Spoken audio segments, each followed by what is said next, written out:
Making sense of education by a holistic think tank.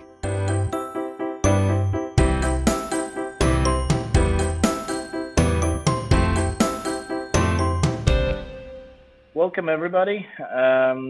My name is Jan Bazili Klakla. I'm one of the research executives here at Holistic, as you probably know, together with Katarzyna. And there is Eva with us from our side, the third member of our research team, our specialist in child psychology, developmental psychology. It's a pleasure to have you all here. Our three teams of experts working, doing some work on our IDS. So we have here Chris from the Human Restoration Project team, United States. We have Sabine and Ryan from University of Sheffield. And Monica from Fab Foundation, Fab Lab. Larry's listening in via cell phone. He's been unable to get in. Oh, okay, all right. That's a pity. Okay, but at least he can listen. He can also probably talk if he talks loudly, right, Larry? Yes. Okay. Yes, we did hear that. Yeah. Hello, Laurie. Hello. So let's start from the beginning. So I will gladly give you all a couple of minutes to introduce yourselves and your organizations, because we have an interesting mix of NGOs and universities and university spin-offs, actually. So it's a great pleasure to have you all here. And maybe as I started from Chris and ended with Monica, let's reverse the roles. And maybe Monica, you can tell us a little bit more about Fab Foundation and who you are in general. Sure. Sherry Lassiter from the Fab Foundation, who's the CEO of the Fab Foundation, sends her regrets that she can't be in this meeting. So the Fab Foundation is a spin-off from MIT, and it is responsible for the work that is going on, the formation, development, and work of the Fab Labs, of which there are, God only knows how many, several thousand probably. How, Larry, do you know? Yeah, it's close to 3,000 now. Close to three. Over 90 countries. Yeah, all growing organically. Nobody's asking them to grow. They just spontaneously rise up when usually young people say, hey, we want a Fab Lab. And then they start to make it happen. For those of you who don't know what a Fab Lab is anybody not know what a Fab Lab is? Okay, thanks. It takes courage to say you don't know something. Thank you. A Fab Lab it's kind of an amazing place where you can imagine anything and then you go about making it, and you learn how to make it by doing it. Sort of. So the learning arises as you make it. So we saw children using learning software. That, in the US, you have to take 2 years of engineering before you can take that course. So it's one of those amazing places where learning happens very, I don't know the word, organically, I suppose. And there are also places where, so a Fab Lab has equipment in it, equipment that you all know about, digital printers, scanners, bots, which are these things that, produce wooden bits or metal pieces, and it has all kinds of equipment that I don't understand. But the point is, you can make anything from a new knee or an organ with human cells that you're growing, or you can make houses and tents and lamps and shoes and lipstick, whatever you want to make, you can make. And they have people working in them who are Fab Lab, they're like coaches, and they support the process of making stuff. And they are in many, many schools, many, many universities. The California Community College system has Fab Labs in, I believe, in every one of its colleges. They're also all to be found in innovation centers around the world. Larry, and people who use them are from children to old people and everything in between. Businesses use them. Communities use them. So think of them as a laboratory for invention and creation. Yeah. Can I add just 2 words? Please. From the point of view of our project, they are a special learning environment, and one more place, and we will include them in our project. In Chattanooga, Tennessee, which quite possibly folks on this call may not have heard of in the U.S. It's a medium-sized city in the state of Tennessee. Their school district has now installed in over 70 primary schools Fab Labs, again, as a particular kind of learning environment that allows young people to learn problem solving by actually constructing something. And that's the purpose of the equipment that Monica was talking about, enables them to actually construct a physical object. So for us, it's an adjunct very much to our project. Mm-hmm. All right. Over now. All right, thank you very much. These are Fab Labs, and this is incredible that we can work with that we can hope to see an IDS being created within this frame. This is really great. Okay, Sabine, Ryan, would you like to tell a few words about your institution, maybe not the whole university, but yeah, your department and your research that you're doing? Sure. Okay, so we are both, Ryan and I, from the University of Sheffield, which has we're both in the School of Education. So within our department, we have a long history of supporting pupils of all ages, primary, secondary, early years as well. Both Ryan and I come from slightly different backgrounds, but we both have a partially technological slant to our careers.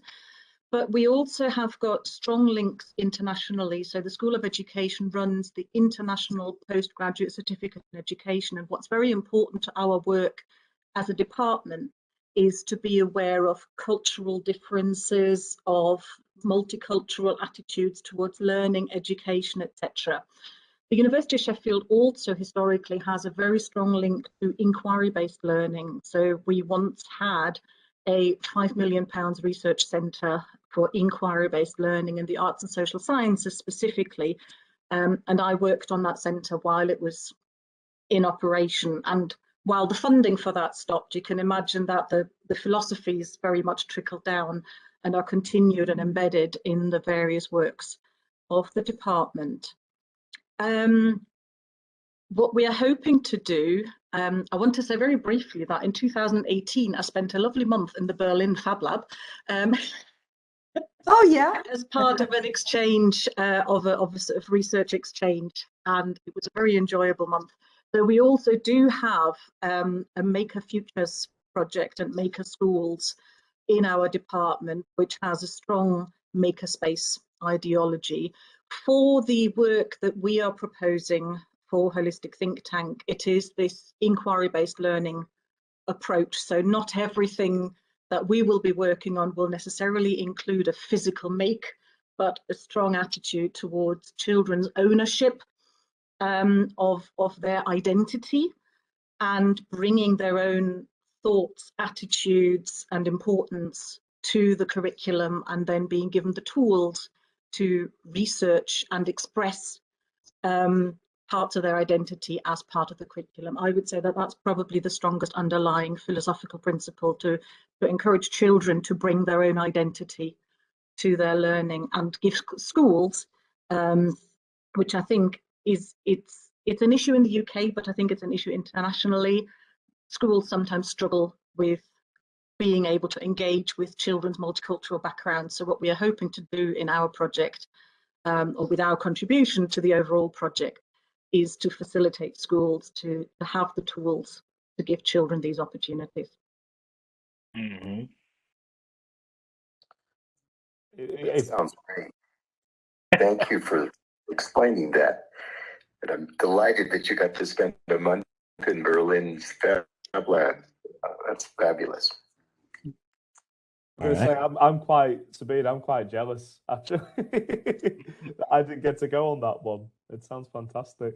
I don't have a great deal to add to Sabine's fantastic summary there. I think all I would do is to say, you know, I'm Dr. Ryan Branley, and it's fabulous to be here and to hear a little bit about Fab Foundation already. Obviously, really looking forward to hearing from you, Chris, about the Human Restoration Project as well.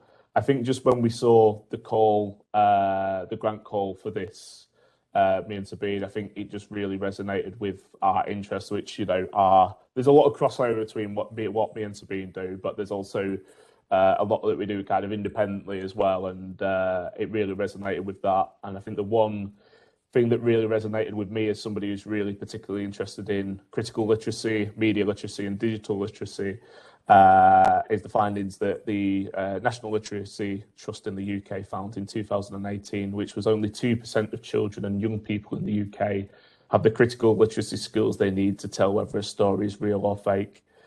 And I think with a backdrop of certainly in this country, Brexit, but also more recently, of course, and ongoing the COVID-19 pandemic, and of course everything that's happening in Ukraine at the moment, I think, if anything, this has become more important over the last 4 years since that report was written. You know, it's more important today than it was then. So it's fantastic to be able to be a part of this, and also to hear about all the wonderful stuff that all of you are doing as well. And I think I'm definitely going to look at booking into my nearest Fab Lab now and going along. And I'm not sure I can steal a month away from the office at the moment, but certainly seeing if I can do a little bit of a visit of my own as well. So if anyone's wants to invite me to one in particular, I'm all ears. We had several Fab Labs in Poland, I think, like few of them, and there is one in Krakow actually. What I believe. 16. No. In Poland we have 16 Fab Labs. Wow. Yeah. No. I think 3 in Krakow, 2 or 3. I checked. Well, yeah. So you can come to Krakow, and you can even choose your Fab Lab. All right, Chris, can you tell us a little bit about the Human Restoration Project then? Yeah, I'm stoked to share all this and to meet all of you. Thank you so much for inviting me. So I'm Chris McNutt. I'm a digital design teacher, and I'm also the executive director of Human Restoration Project. We're a 501c3 nonprofit focused on systems-based change. So we found that a lot of organizations focus on maybe like adding on lesson plans or tweaking around the edges. What we focus on is fundamentally changing how school functions. We're a remote US-based organization, and we're all either current or former public school teachers. I'm actually the makerspace guy. A lot of my work has been in Fab Labs and makerspaces. I teach graphic design, so that's like right up my alley. And a lot of the systems that we're focused on changing are actually centered in a lot of what you all are sharing. So experiential learning, moving away from grades and homework and traditional discipline systems, and focusing on like reimagining those classrooms as spaces that work for all learners, kind of through a praxis of social justice. So we recognize things like grades tend to hamper motivation. They tend to especially hamper one's intrinsic desire to learn. A lot of times traditional discipline systems, just like prison systems, tend to just exacerbate issues and not really solve any problems. And homework tends to stress kids out more than actually assist them in learning things. So in all of our classrooms, either in our current or former classrooms, we incorporated these changes and saw a lot of awesome results. And we catalog that research and we provide resources to educators to kind of make those changes as well, both in public and private contexts. So we host a podcast, we do blogs, we produce a lot of free resources, obviously partner with organizations to help out in creating resources like this. What appealed to us from the IDS was that we are very much, I mean, we describe ourselves as a holistic organization, so that the name is there. And a lot of the work that we do is focused on SEL, promoting student purpose finding, and just helping students recognize the things that they are already interested in. Kids naturally want to learn. So we want to assist them in that natural learning process and these things that are just deep critical issues, like what you shared about not being able to interpret media, the growth of deep fakes, but also things like how do you have a conversation with someone? How do you, I don't know, navigate the world around you and the cultures that exist? How do you prevent yourself from either, I would say, like unintentionally discriminating, like understanding culture and just who people are and connecting with the people around you. So we wanted to like approach it from like that top down kind of meta look at what it means to be a human being and how we relate to other folks. So yeah, I'm excited to be here and to learn from all of you. Great. Chris, tell me where you're located. Can you repeat? Chris, where are you? Can you hear? As Larry's asking where you're located. Oh, I am currently right outside of Columbus, Ohio, and the co-founder is in Iowa. So we're across the Wow, US. I used to live in Columbus. Okay. Columbus and Iowa, and you're virtual. Correct. We And also made have up folks in former Texas and school teacher. Oregon. So Wow. That's a whole bunch of rebel school teachers. yep, that's pretty much what That it is is. so cool. Oh, okay. That's a very accurate description from what I know. Yeah.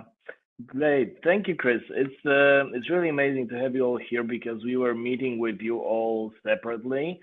And at the same time, honestly, we were hearing a lot of the same things coming from all of you. And we had this feeling that our project, our grant attracted minds that think alike, just a little bit at least.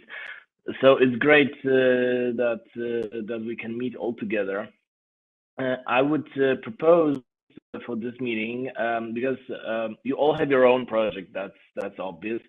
You provided us with the description of what you aim to do, and you will be executing that in next month. There is no need for you to coordinate your work with other teams or so on. But at the same time, I believe that the inspiration that may come from listening about the other projects can be very useful, and you are no longer competing against each other. So I believe only good things can come out of this discussion that we have today. So I would love to hear from you short ideas, if you can present to other teams your short in short presentation, short speech, what you aim to do with our ideas, because honestly your ideas are very, very different from each other, with again having some similarities that are actually striking. So it is very interesting, and I believe it can be useful. So if we can go like this, I will give you a couple of minutes to talk about your idea for our IDS. Then we can have a full round of questions if they will arise and so on, discuss each idea a little bit. And then at the end, we will maybe come back to some similarities and common points and philosophy that we share for the last bit of a discussion. If it's okay, if we can proceed this way. It's fine. Okay. So let's go back to Monica then. Maybe you can start first, telling a little bit about what you planned for our ideas. All right. I'm going to ask Larry to share that. Larry, do you want to go and? Sure. I just want to acknowledge, while the projects themselves and the applications, I guess that you reviewed, Vasily and others, are quite different. What I hear are the underlying values are very, very similar. And it's going to be very exciting to see how each of our organizations bring those values forth in the way with the ideas that we have proposed. Our project, as Monica explained, integrates the Fab Lab learning environment with the classroom, and is I think our colleague from Sheffield was talking about inquiry-based learning. We use the language of problem-based learning, but there's very much in common about both of those. I'm not even sure what the differences educators would say exist. So our approach is to take the competencies, develop, of course, learning outcomes, and weave those competencies through K through 6, those levels, which exist in the great majority of elementary or primary schools in the U.S. As Chris would know, then we intend to enlist both several faculty from the University of Washington College of Education, who are teacher trainers, and then some practitioner teachers in our area, the Seattle school districts. Again, they'll be from the primary levels. And Sherry Lassiter, our colleague and partner at the Fab Foundation, is enrolling the Chattanooga, Tennessee system as one of our, we call them members of our design team, to help us create the syllabus and the curriculum that will integrate those competencies throughout the K through 6 years. Let me pause there. Monica, do you want to add in? Thanks, Larry. I think you covered it pretty thoroughly. I think the only, maybe a couple of things that I could add in. The teachers, the practicing teachers that we are bringing together are what we would call, or in the US you call master teachers. They have enormous experience.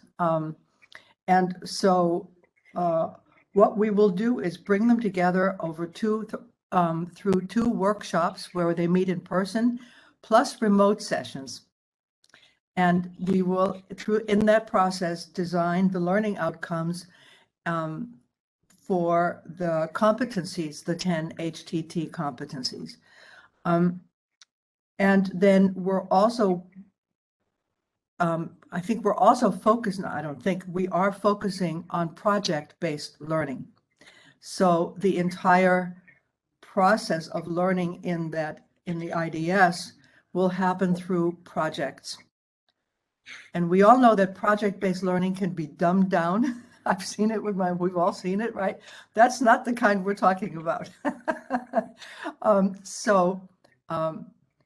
You know, one of the projects that we might imagine is, you know, design the community that you would like to live in, you know, for a group of students, teams of students. And that gets into, well, what's a community, and what's in it, and why do you think that, and why do you think it should have schools, why do you think it should have a jail or shouldn't have a jail, or why do you think about, you know, so all the competencies that you have, HTT has a rise pretty much in those kinds of inquiries.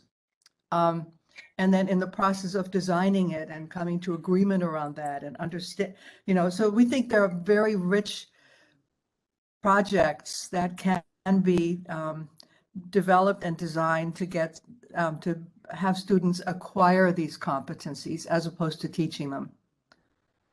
The only other thing I forgot, Monica, was that towards the end of the project, or midway through our project anyway, we intend to bring in some students representing the middle primary school ages, and enlist their feedback and ideas to kind of test out what we will have designed at that point. So we're pleased. It isn't it isn't going to be a pilot testing. I think that really would need to come in the next stage of the project itself. But we want to give some student feedback on the way we have delineated the syllabus and the way we have identified the role of projects and project-based learning, and perhaps get their ideas for projects that they'd love to be involved in. So that's one other component of our approach. Well, and that's right. And one other one is we're developing rubrics for, determining student learning outcomes. What are the rubrics? And we're in a deep debate about, how much we can accomplish in this 6-month grant in terms of curriculum. We can do a syllabus, but a detailed curriculum is something completely different. And that's for the next phase, if there is a next phase. So, yeah, I think that's us. Okay. Are there any questions from the audience? Are you curious? You want to know something more?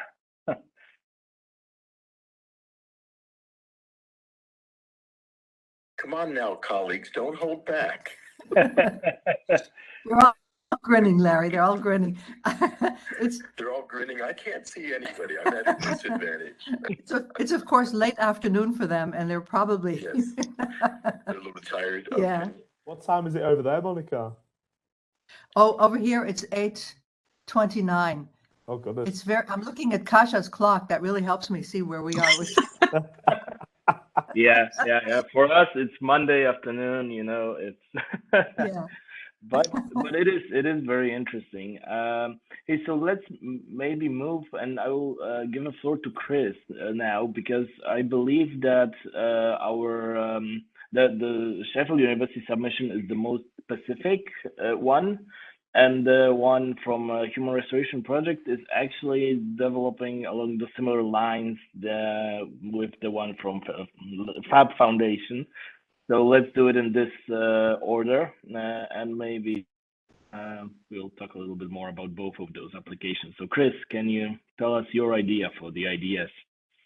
Of course, yeah. The reason why I didn't really have any questions is that it sounds like there's a lot of alignment between the work that you all are doing and our proposal and the things that we're working on. So for our proposal and what we're currently working on, we're really structuring it around, again, those big ideas of purpose finding, cooperation, the common good. How do you investigate, your community and make it better, both locally and globally? And that's going to require you to understand things beyond just one siloed discipline. It requires something that's interdisciplinary. So we really want to ensure that we're preparing learners for a world that kind of needs them to enact change. So we're bringing in those elements of progressive pedagogy, like self-directed learning, like experiential learning that you all are referring to, and connecting that into kind of what we see as 3 different components of the IDS. So scheduling wise, we have this separated into 2 parts of a class. The first half being kind of like an action or portfolio phase. So we're creating interactive lessons, so a little more hands-on style activities, a lot of videos and things. We're even like hiring actors via Fiverr, which has been kind of fun to like demonstrate different concepts and different ideas.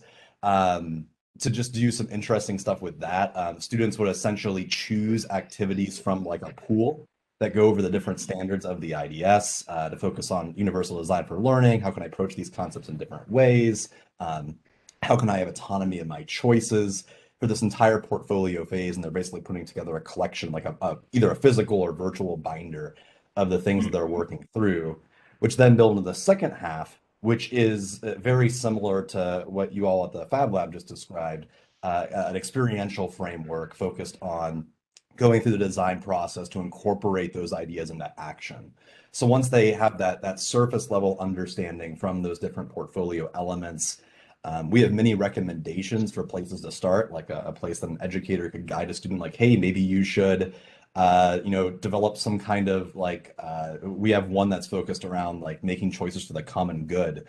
And one of the recommendations is, well, in order to understand the common good, you have to understand what that means in a variety of contexts. So perhaps like you go out to like your local community and survey people put together some kind of action campaign and inform your audience. And we have just a bunch of different ways that we can introduce different concepts for PBL or experiential learning with the students, and they do that the entire second half of the class and then present that at some kind of like formal event like an expo night. The final component, which kind of overlaps all of this, is we're supplying a framework for educators on how to utilize the IDS, so the pedagogical side of things, and what it means to actually implement this, because a lot of times curriculum packets, which this could end up turning into if interpreted the wrong way, can be used for good or for evil. And we want to ensure that, folks like understand like what the concepts are that we're trying to do with this. So it doesn't just turn into like, here's a bunch of stuff and then that's it. And it never goes anywhere from there. In order to do that, very similar to what you all just spoke about, we're getting some consultants on board to help us in developing those lessons. Specifically, we want to also focus on like disability consultants, because some of the standards have things like auditory and visual components. We want to make sure like that's interpreted the right way and that everyone can participate. And we're also relying a lot on students within our organization as well as our board. We're very fortunate that our board of directors has some prestigious individuals that know what they're doing. Like we have like young Joe on our board and some cool folks in the education sphere who can help us out and make things even better. But yeah, that's a brief summary. Do you have all any questions for us? You say half. Do you mean like 30 minutes? How long are you assuming the class to be, each class? We are developing this with the idea that each class is 50 minutes long. When I say half, I mean like first semester, second semester. Okay. The entire first half of the class, but it's made in a way that students are selecting from a pool, and they could be like, you could just like pull activities from the lesson. We kind of recognize going into it, especially since, I mean, we are teachers, that no one ever uses the exact curriculum as it is written. So it's made in a way that you could just like pull one activity, you could do all of them, you could make them longer. It's pretty adaptable. Thank you. All right. Any more questions? Larry, now you can ask a question. Not only request one. Yes, I'll make it short and quick. I just want to acknowledge, Chris, I'm very impressed by your emphasis on these important components of living and life, purpose finding, common good, and while that was one of the things that attracted Monica and I and Sherry to HTTs, what you all were putting out in your initial website, the competencies themselves are such a breath of fresh air. And what I hear is as you describe your project, Chris, you're really, they're at the core of your project, those values and those competencies. I'm not sure I understood how you were going to be using the professional actors. Could you just give a quick description of that? That intrigued me when I heard you say that. And I was trying to write, and I didn't quite catch how you would use them in that first phase. Yeah. First off, thank you. Yeah, I appreciate it. That to us is kind of like the core of the work that we're doing. It's the reason why we became educators. So like to us, it feels good to do that kind of work. So that's what we're doing.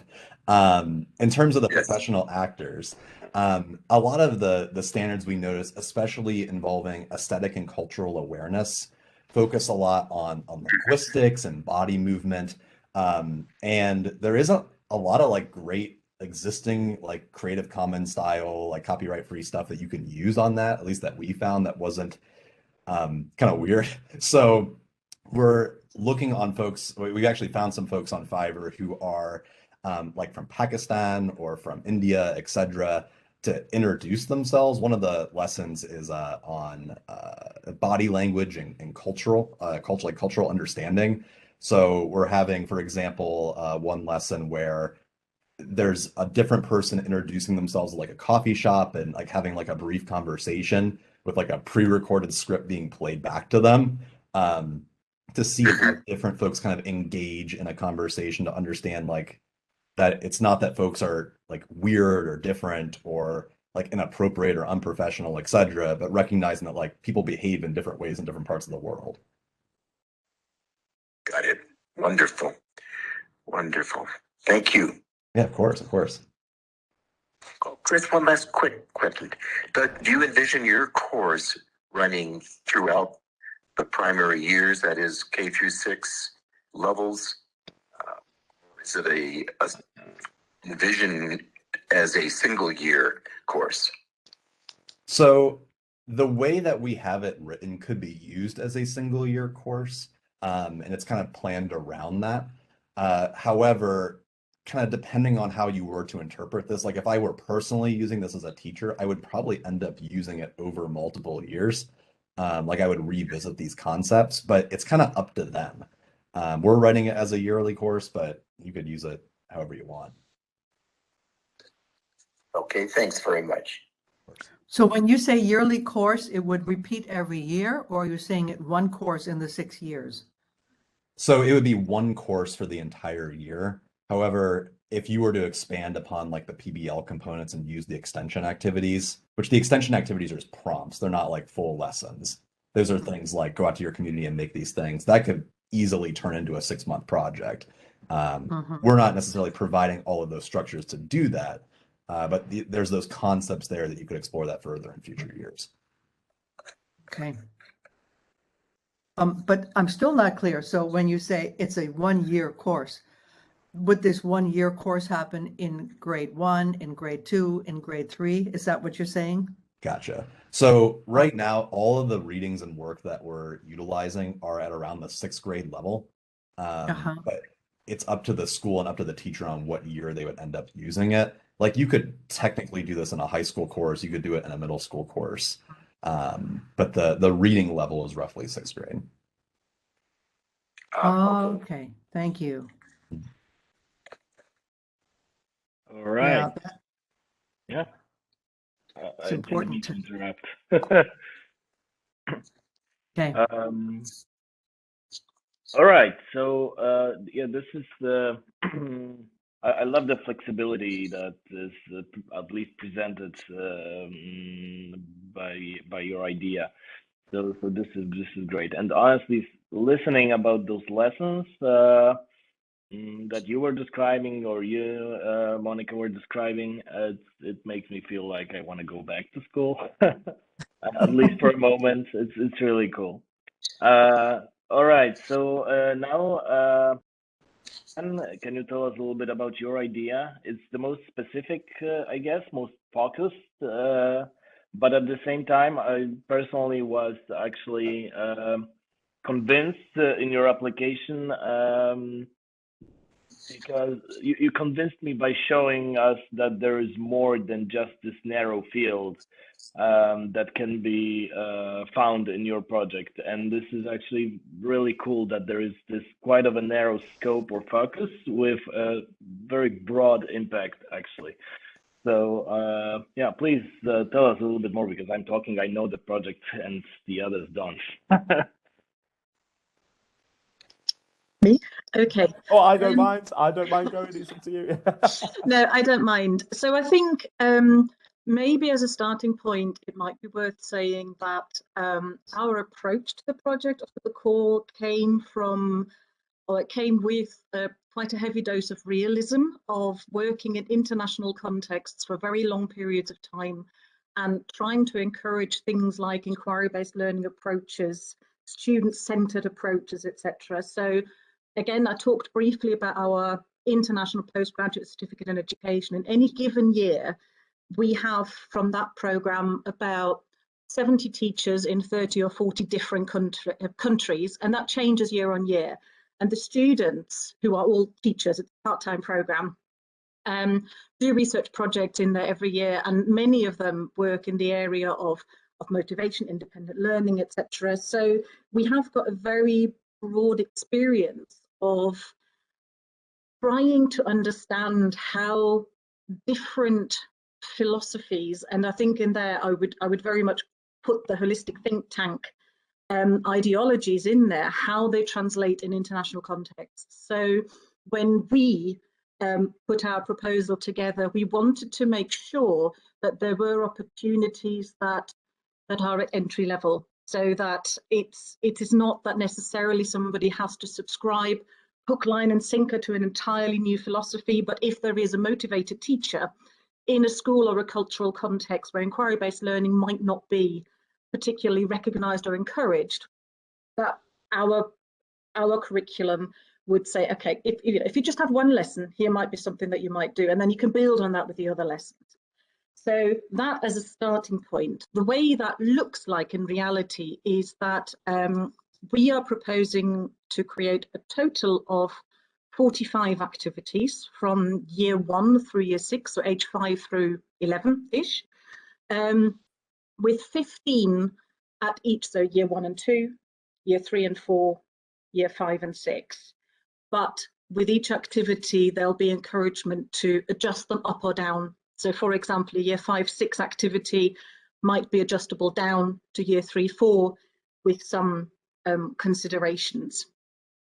And I deliberately say activities rather than lessons, because some of these might be accomplishable in a single lesson, whereas others might be a longer term project. So for example, one of the ones that we have developed at the moment, or that we're in the process of developing, is the idea of students creating an election poster. And the poster is the outcome, but what comes on the back of that is pupils researching in their own communities what are issues that are of importance to pupils.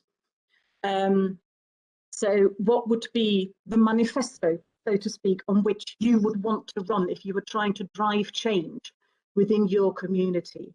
So for us, the pupil, I should maybe say, we've titled our project My Media, My Power, My World. So all our activities are around hoping to empower pupils to understand their immediate context and their situation within the wider world, and wherever possible, to drive change within this. So I'm not promising that we'll necessarily manage that with every single activity that we are doing, but ultimately several of our projects, so we have one on child inventors, where we introduce children to child inventors around the world of different ages, show them what they have accomplished, but then saying, okay, what needs changing in your context? If you had to drive an invention, what would you change in your context? And then there is actually a makerspace type activity where they're looking into what they might develop or invent and what that might look like. And depending on, there's flexibility embedded there, school resources that might stay at theoretical level, or it might advance to practical level. So again, we're very, very conscious that we're hoping to create resources that are achievable or runnable in big independent schools with lots of money, but also in a village school somewhere in the countryside in developing countries. So adaptability and accessibility, I would say, are the underlying resources that we're trying to, or the underlying ideologies that we're trying to embed, and giving children the voice to explore their own world, both online and in real life. So there's media literacy in there, but there's also research skills within their own communities, and to drive change where possible. Wow, that is so cool. I want to go do that too. Ryan, what have I forgotten? No, I was just trying out the hand thing. I think it's really cool. Look at this when it comes up, a little wave. That's fab. That's way better than Google Meet. No, I don't think you've missed anything in particular. I think it's a fantastic summary again. I would just probably add in there that I think one thing that me and Sabine both feel really quite passionate about is that we don't just want to work with, tailor these activities towards pupils, framing them as, as knowledge or as media consumers rather, but actually as producers of their own media as well. So what we really want to kind of give to them, and what we want this new IDS to develop in them, is these kind of transferable skills in being able to create their own media. So as Sabine says, the example of creating an election poster, but we're also thinking about things like podcasts, presentations, video content. I personally work quite a lot around filmmaking, so going into schools and helping them to kind of create their own films and stuff like that, but also looking at that as a university at a university level, and actually engaging with students and giving them the skills to conduct research through practice, and looking at ways that that practice could be quite artistic. So I do a lot around art-based research. So that's definitely come into this a lot and influenced a lot of what we're developing. I think if I remember rightly, Monica, I think you may have mentioned something about actually running this past young people as well. And we've got us. Am I right in that? I might have confused that. I'm not sure I understood what you just said. So you might the accent. Every once in a while, it gets me. Yeah, no, it's fine. It's fine. You know what? It completely depends on who I've been around as well, and I've spent quite a lot of time with family over the weekend. So the broadness of my accent is coming out. So if I'm ever talking too quick or too broad, as we call it, do just give me a nudge. What I was saying was that I think you said you or your colleague might have said that you're looking at engaging with young people as well to kind of test out what you develop. The children. Yeah. Yeah, actually with children, right. The children children, of yeah. that age group. Uh-huh. Yeah, fantastic. And we've had a similar notion of, you know, we're wanting to, if we're creating a subject that is going to be something that young people or children rather would engage with, to actually engage with them in the process of creating that. And I'm seeing Chris nod to that as well. So we want to establish, and we are in the process of establishing a young advisory panel as a means of actually trialing this new interdisciplinary subject as well. So trying to engage in a meaningful way with children. And again, there are limitations that, of course, as Sabine said, we're wanting this to be something that's adaptable to a whole host of different environments, different cultural backgrounds, and different accesses to technology and the like. But at the same time, we also want to engage in some meaningful way with the kinds of children that we would be wanting this to go out to. I think that's about it. The other thing I would probably add is, Chris, I know you said about things around, I think you mentioned about copyright as well. And we're quite conscious of this too, in terms of actually creating content, you know, rather than, you know, trying to find very limited copyright-free stuff that's out there. So it's something else that we're bearing in mind, and we're also in the process very, very soon of bringing on what we're calling the digital media assistant, who's going to help us over the 6 months with creating digital artifacts. So as well as obviously encouraging the young people to create their own digital media artifacts, we're also wanting to incorporate some digital media that we create to go alongside that course as well. Is there anything I've now missed, Sabine? No, I think, thank you for mentioning the youth advisory panel, because I forgot to mention that, and it is a core aspect of our project. So No problem. I really love your understanding of the different constraints faced by teachers and children in the different cultures and developing versus developed countries, and in large systems that are highly bureaucratic and almost entirely inflexible, and small private schools where you have 8 kids in one class, you know, so it's an enormous variety that we have to deal with, and enormous. I mean, I'm thinking of so many schools in Africa sitting under a tree, you know, and they don't even have toilets yet. So there's a lot to think about. yeah, but I think I mean, I've been in schools in Zambia, South Africa, various European countries, and Mexico. And I think, I'm hoping that with some adaptations, obviously pupils doing their own films, etc., is problematic if there's no electricity in the entire village. Right. But I hope that with adjustments, the various lessons that we'll be creating, or the various activities that we'll be creating, will be adaptable to all of these contexts, because at their heart is the idea of understanding your own community and your place in the world. So hopefully that will translate.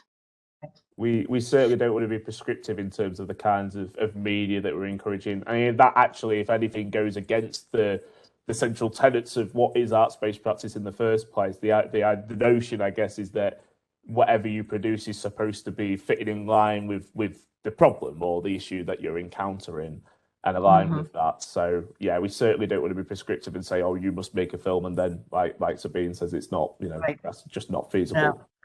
No, that destroys it. You know, one of the things that we haven't talked about is, and maybe, Jan, maybe it's not appropriate for this session, but I worked for 11.5 years in an education think tank called Education Development Center, which does work all over the world.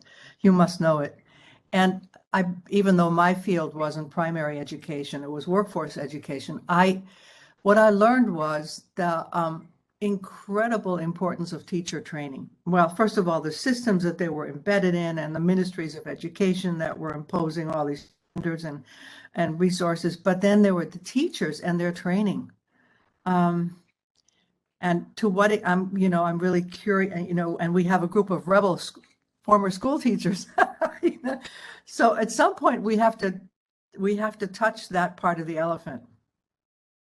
And I don't know what you think about that, if that's even appropriate to bring up now. We can come up with the best ideas in the whole world. If the teacher doesn't embrace them, doesn't get it, it's useless.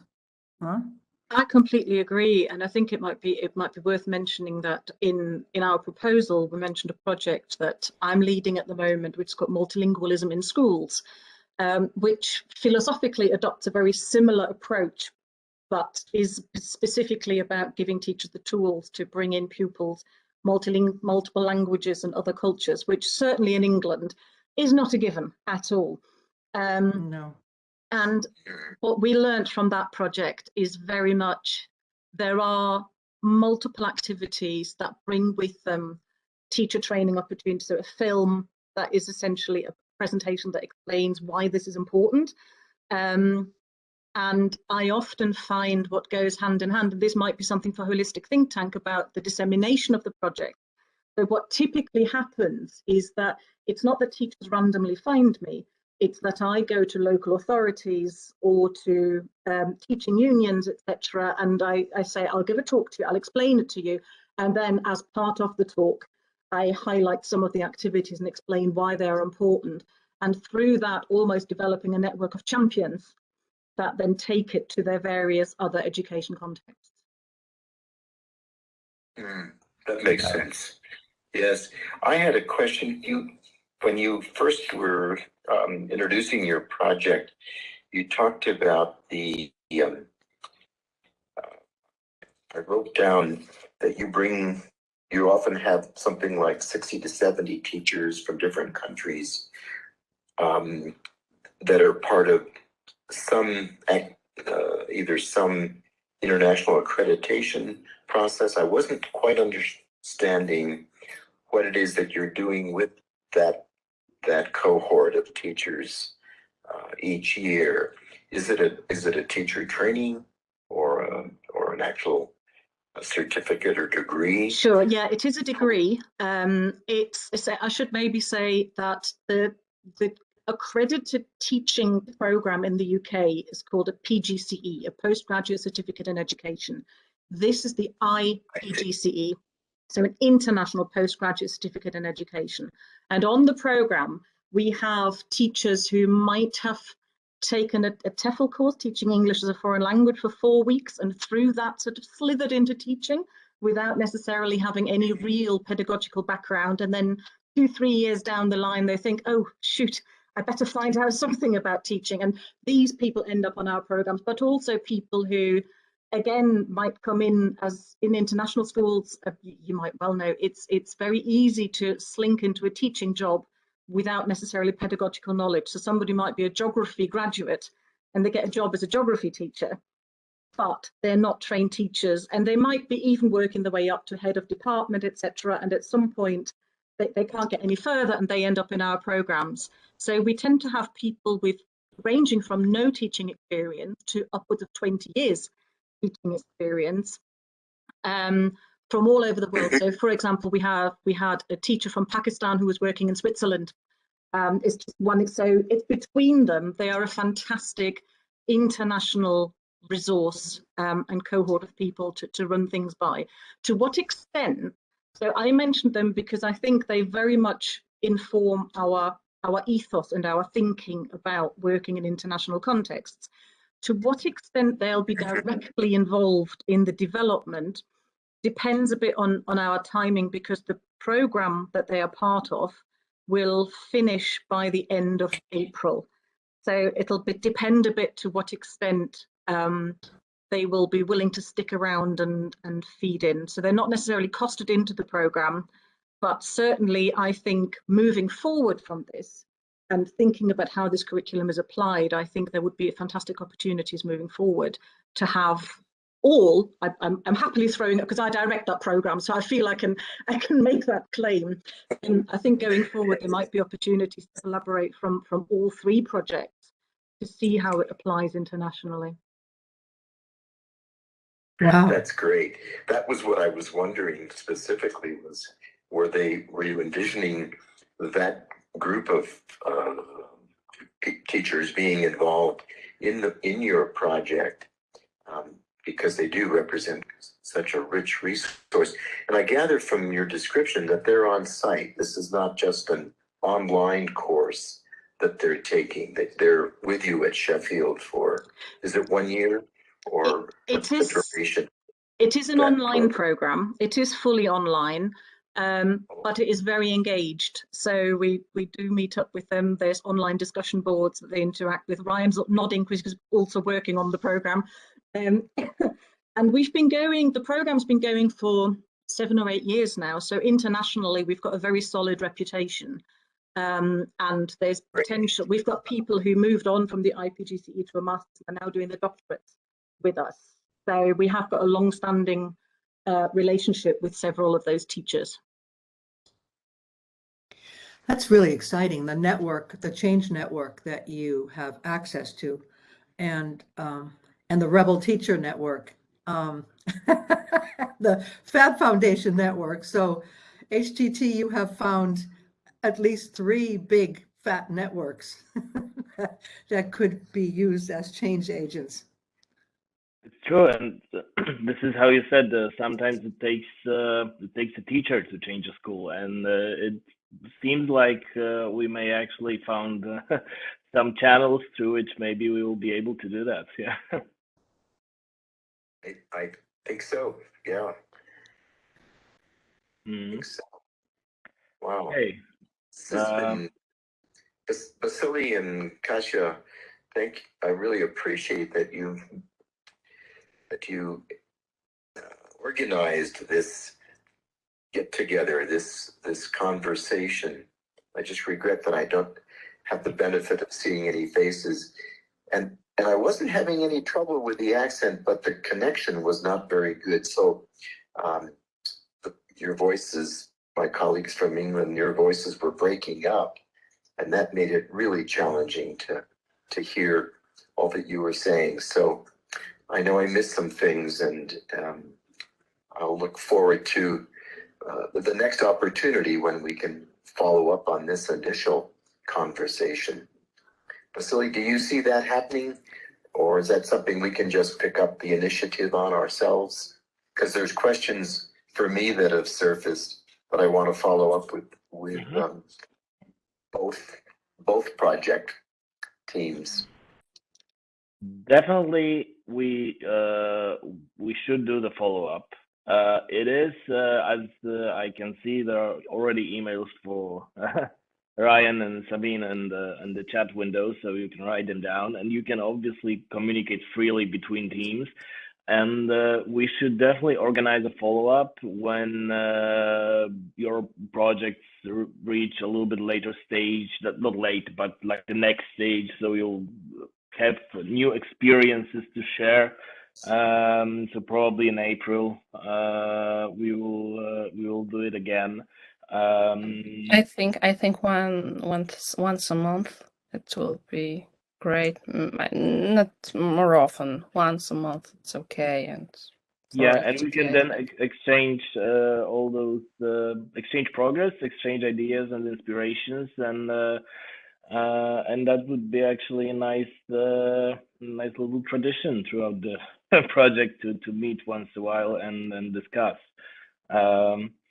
Yeah, As I I just said, noticed, sorry, thank you, Monica, for sharing Larry's email as well, because I just checked in the meeting, our emails were not included, so I thought I'd start the chat to make sure that we can all Yeah. connect with each Yeah, other. yeah. That's good. That's really good.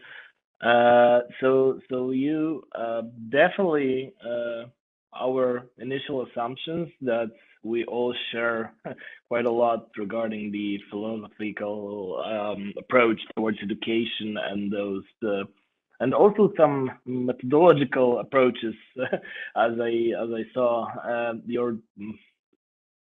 your projects are designed in a very similar way, so this is interesting, and it means that for what we are trying to achieve, there is probably a better and a worse way, and we are going with the better one. And this is good. This is really nice. We reached an hour of a meeting now, so I guess we will conclude for today. But I hope it was informative. I hope it was inspiring, and I hope we will see each other again in maybe even a broader auditorium. Maybe Nick or Larry with a face, or some Sherry. Sharing, uh, yeah, maybe the digital media specialist that would be employed in Sheffield. So we'll be growing, I guess. Send me a note because I'm hold my on, Larry, they're iPhone. talking. Yeah, right. Larry, they're talking. Okay.